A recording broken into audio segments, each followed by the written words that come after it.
Welcome back, deep divers. Today we're going to go deep on observability engineering. Okay. It's a book Yeah. that's it's basically a masterclass in understanding how these complex software systems work. Right.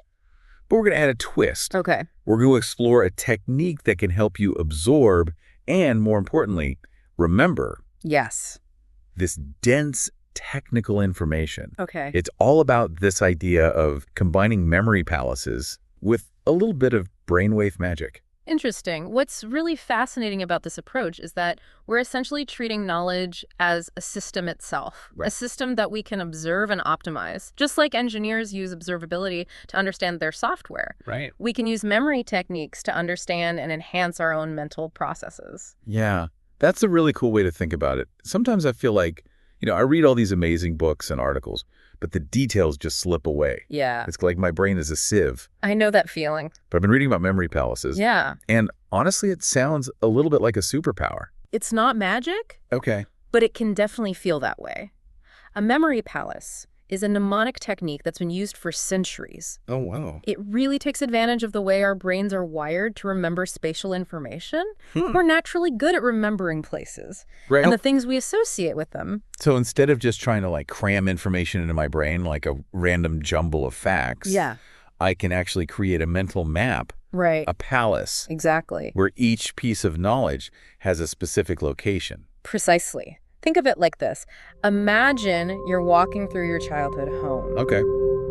You can probably easily recall the layout, the furniture, Yeah. the specific details of each room. Yeah, definitely. Now imagine associating each piece of information you want to remember with a vivid image placed in a specific location within that house. Okay, I'm starting to see how this works. So if I wanted to remember the concept of structured events from observability engineering, I could imagine, say, a meticulously organized toolbox in my childhood garage Okay. with each tool perfectly labeled and in its place. Exactly. And the more vivid and unusual the image, the better. And the key is to engage all of your senses. Okay. Don't just picture the toolbox. Imagine the metallic smell of the tools, the weight of the hammer in your hand, Right. the sound of the wrench clicking as you tighten a bolt. Okay, that makes sense. The more senses we involve, the stronger the memory becomes. Yes. It's like creating a multi-sensory experience in our minds. Precisely. Now let's take this a step further. Okay. There's some really fascinating research suggesting that certain brainwave states, particularly alpha and theta waves, Okay. can actually enhance memory formation and recall. Wait, so you're telling me that we can actually manipulate our brain waves Yeah. to make ourselves better learners? To some extent, yes. Alpha and theta waves are associated with relaxed focus Okay. and heightened creativity. These are the states we naturally enter during meditation, daydreaming, or just before falling asleep. So if we can consciously enter those brainwave states, Yeah. we can essentially prime our brains for optimal learning and memory. That's the idea. Yeah. And one way to do that is through guided relaxation techniques, a bit like a gentle form of hypnosis. Hypnosis. Okay, this is getting really interesting. Right then. I'm game to try it. Let's take a few moments to relax and shift our brainwaves into that optimal learning state. Okay. Find a comfortable position, close your eyes, Okay. and just focus on your breath. Okay. Eyes closed, deep breaths. I'm feeling relaxed already. Now imagine a warm, gentle wave washing over you, releasing any tension or stress. Okay. With each breath, feel your body becoming more and more relaxed, your mind becoming more and more still. Yes, I can feel that wave of relaxation. Good. It's like all the mental clutter is just melting away. Now, as you continue to breathe deeply and relax, Right. imagine yourself entering a beautiful garden. The air is fresh and fragrant, filled with the scent of flowers and the gentle chirping of birds. I can see it.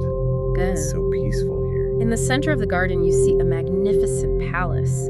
Its walls are made of shimmering marble. Its towers reach towards the sky, and its doors are intricately carved with symbols and stories. This palace is amazing. Good. It feels so inviting. This is your memory palace. Wow. It's a place where you can store any information you want to remember. Okay. And as we explore this palace together, we're going to fill it with vivid images and multisensory experiences Right. that will help you master the key concepts from observability engineering. Okay. I'm ready to explore. Good. Lead the way.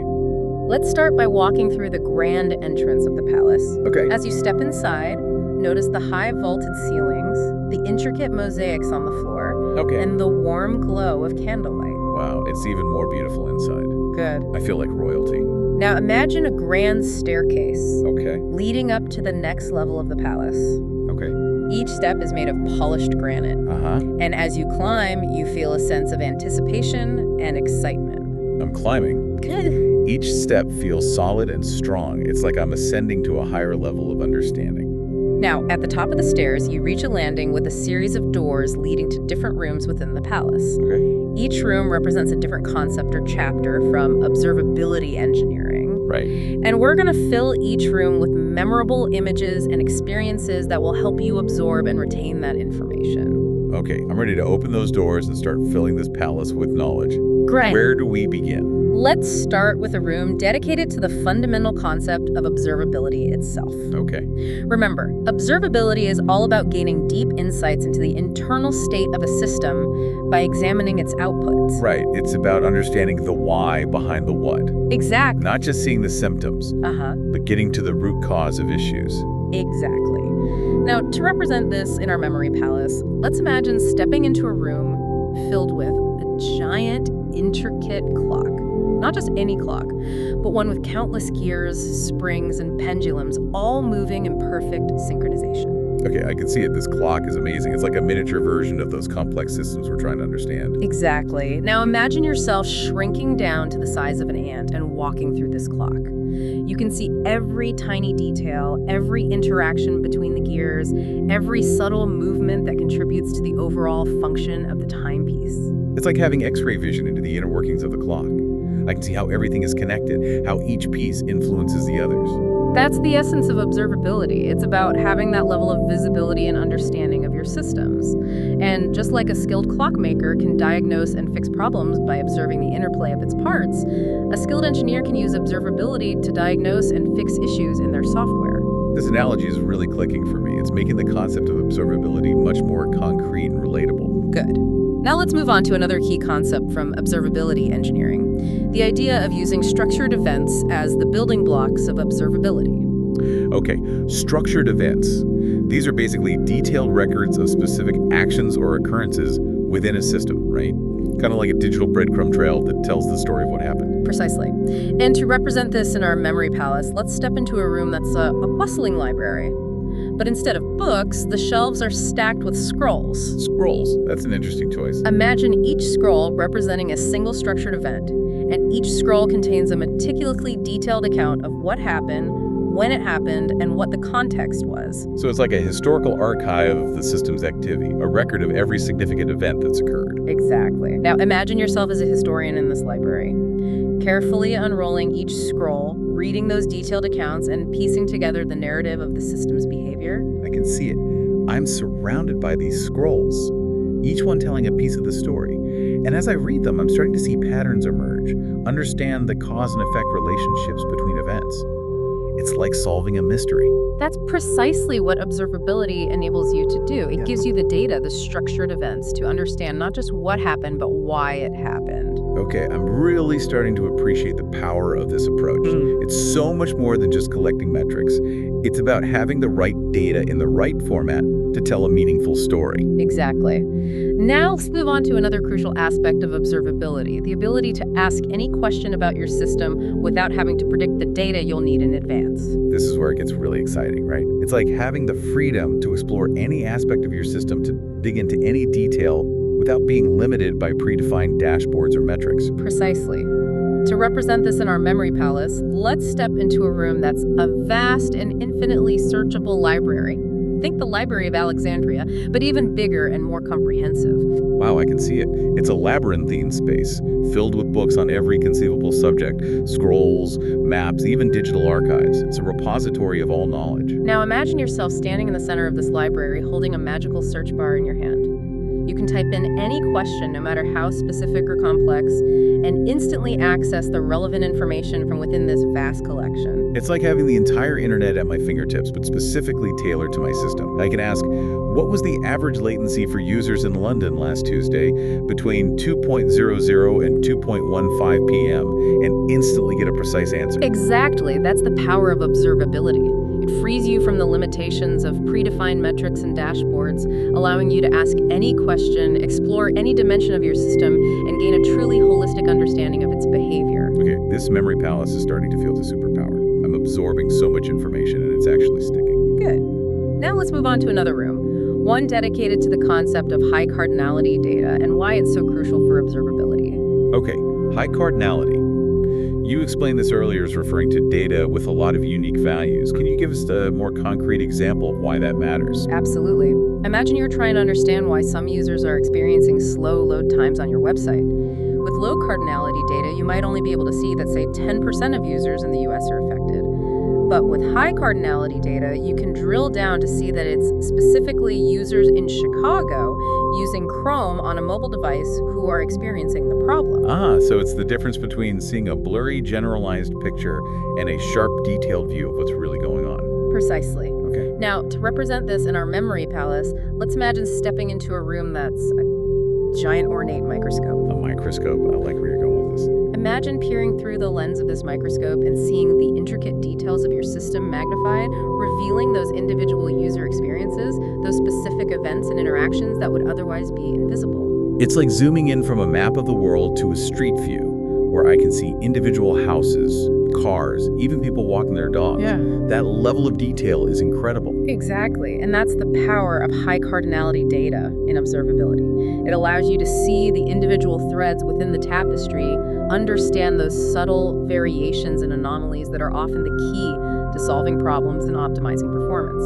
Okay, this memory palace is becoming a powerful tool for understanding not just the concepts of observability, but the nuances and the why behind them. Good. Now let's shift our focus to another crucial aspect of observability: context. It's not enough to just collate data points in isolation. We need to understand the relationships between them, the story they tell together. Right, it's like having all the pieces of a puzzle, but without the picture on the box to guide you. You might be able to force the pieces together, but you won't truly understand the image they create. Exactly. To represent this in our memory palace, let's step into a room that's made, a bustling detective's office. Okay, I can picture it. There's a corkboard covered in photos, notes, and red string connecting the clues. Maps, files, and evidence scattered across the desk. Now imagine yourself as the detective standing in the middle of this room. You have all this data, all these individual clues, but it's your job to connect the dots, to understand the relationships between them, to see the bigger picture. I'm looking at a photo of a suspect, a time-stamped receipt from a nearby store, a map of the circled location. As I connect these clues, I'm building a timeline, understanding the sequence of events, uncovering the motive. That's precisely what observability tools enable you to do. They help you to connect those disparate pieces of data, to see the context, to understand the why behind the what. Okay, this detective analogy is really hitting home for me. It's highlighting the importance of not just collecting data, but analyzing it, interpreting it, and using it to tell a meaningful story. Exactly. And speaking of stories, let's move on to a room in our memory palace that represents the power of observability to help us shift from a reactive to a proactive mindset. This is a critical shift, right?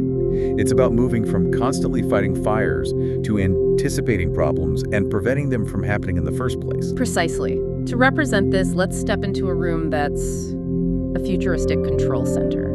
Imagine a room with giant screens displaying real-time data dashboards with customizable visualizations and teams of engineers collaborating seamlessly, anticipating potential issues before they become major problems. Okay, I can see it. There's a calm, focused energy in the room. It's not a chaotic scramble to react to emergencies. It's a strategic, proactive approach to managing complex systems. Now imagine yourself as one of those engineers in this control center. You have all the information you need at your fingertips, you can see the subtle signs of potential issues emerging, and you have the tools and the team to address those issues before they impact users. It's like having a weather forecast that not only predicts the storm, but gives you the tools to prepare and mitigate the damage. That level of foresight and control is incredible. That's the power of observability. It empowers you to move from a reactive to a proactive stance, anticipating problems, optimizing performance, and ultimately creating more resilient and reliable systems. Okay, this memory palace is not just a collection of rooms. It's becoming a roadmap for mastering observability, a guide for understanding and applying these concepts in a meaningful way. Good. Now, as we approach the final room in our memory palace, let's focus on the ultimate goal of all this learning: action. It's not enough to just understand these concepts, we need to put them into practice. Right, knowledge without action is like a car without an engine. It might look impressive, but it's not going anywhere. Exactly. To represent this in our memory palace, let's step into a room that's a bustling workshop. Imagine a space filled with tools, materials, prototypes, and teams of engineers collaborating to build, test, and iterate on their creations. Okay, I can see it. There's a sense of energy, creativity, and purpose in this room. It's not just about thinking, it's about doing. Now imagine yourself in this workshop surrounded by talented engineers working together to apply the principles of observability to real-world challenges. I can see us huddled around a whiteboard, sketching out solutions, analyzing data, and building tools to gain deeper insights into our systems. This workshop represents the ongoing journey of applying observability principles to create better software, solve complex problems, and ultimately deliver value to users. It's about embracing a mindset of continuous learning and improvement. This memory palace is amazing. I feel like I've not only learned about observability, but I've actually experienced it. Good. Now let's take a few moments to revisit each room in our memory palace to reinforce those images and connections. Okay, I'm ready. Let's start from the beginning. Remember the grand clock representing the complexity of the systems we're trying to understand. The library of scrolls symbolizing those detailed, structured events that tell the story of the system's behavior. The vast, searchable library embodying the freedom to ask any question. The powerful microscope magnifying those high cardinality details. The detective's office highlighting the importance of context and connections. The futuristic control center representing the shift from reactive to proactive problem solving. And finally, the bustling workshop reminding us that the ultimate goal is action to apply those insights and build better systems. Wow, those images are so vivid. I can almost feel the weight of the scrolls in my hands, hear the ticking of the clock, smell the sawdust in the workshop. Good. The more senses you engage, the stronger those memories will become. And remember, you can always revisit this memory palace, add new rooms, refine the details, and personalize it to reflect your own unique learning journey. Okay, I'm feeling confident that I can actually remember all of this. This memory palace technique is truly powerful. And just like those engineers using observability to gain deeper insights into their systems, you're using this mental tool to gain deeper insights into your own mind to optimize your learning and to unlock your full potential. This deep dive has been incredible. We've not only explored the key concepts of observability engineering, but we've also learned a powerful technique for remembering and applying that knowledge. What a journey. And as we wrap up this part of our exploration, let's leave you with a question to ponder. What new insights or connections have you made while building your memory palace? How can you apply those insights to your own work and life? We'll be back soon to continue our journey and explore even more fascinating aspects of observability and the human mind. Welcome back, deep divers. We've journeyed through our memory palace, filling it with those vivid images and insights from observability engineering. I have to say, my mind feels like a well-oiled machine right now. Yeah, it's amazing how powerful those memory techniques can be when we combine them with a focused exploration of a topic. Yeah. I think we've not only laid a really solid foundation of understanding, but we've also created a mental framework for remembering and applying these concepts. Exactly. And, as we move towards the final stages of our deep dive, I'm kind of curious to explore how observability can help us make better decisions, not just in software development, but in life as well. That's a fascinating connection. One of the core principles of observability is that ability to gather data, analyze it, and then use those insights to make informed decisions. Right. This applies to so many aspects of life, from personal finances to relationships to career choices. Absolutely. Yeah. So instead of just reacting to situations based on gut feeling or limited information, we can apply an observability mindset. Right. To gather data, understand the underlying dynamics, and then make more strategic choices. Precisely. Let's imagine a room in our memory palace dedicated to this concept of observability-driven decision-making. So picture a room filled with interactive dashboards, charts, and graphs. But instead of displaying software metrics, they're showing data related to various aspects of our lives. Okay, I can see it. There's a dashboard tracking my spending habits. Okay. Another one's analyzing my sleep patterns, and one's even visualizing the dynamics of my relationships. Wow. Now imagine yourself interacting with these dashboards, drilling down into the data, identifying patterns, and uncovering insights that you might not have noticed otherwise. Perhaps you discover a correlation between your sleep quality and your productivity, or you uncover a hidden spending pattern that's draining your finances. It's like having a personal data scientist helping me to understand myself and make better choices. Exactly. By applying the principles of observability to our own lives, we can gain a deeper understanding of our habits, our patterns, and influences. Right. This allows us to make more informed decisions, break negative cycles and optimize our overall well-being. This is incredibly powerful. It's like we're taking the tools and mindset of a software engineer and applying them to the most complex system of all, ourselves. Exactly. And remember, just like in software development, observability in life is an ongoing process. Right. It's about continually gathering data, analyzing it, and adapting our approach based on those insights. So it's not about achieving some perfect state, but about embracing a mindset of continuous learning and improvement. Precisely. Yeah. Now, as we prepare to kind of exit our memory palace, let's take a moment to reflect on the key takeaways from our journey. We've explored the core principles of observability, learned how to build a memory palace to enhance our learning and retention, and even considered how to apply these concepts to our own lives. It's been an incredible deep dive. I feel like I've not only expanded my knowledge, but also upgraded my mental toolkit. That's great to hear. Yeah. And as we step back out into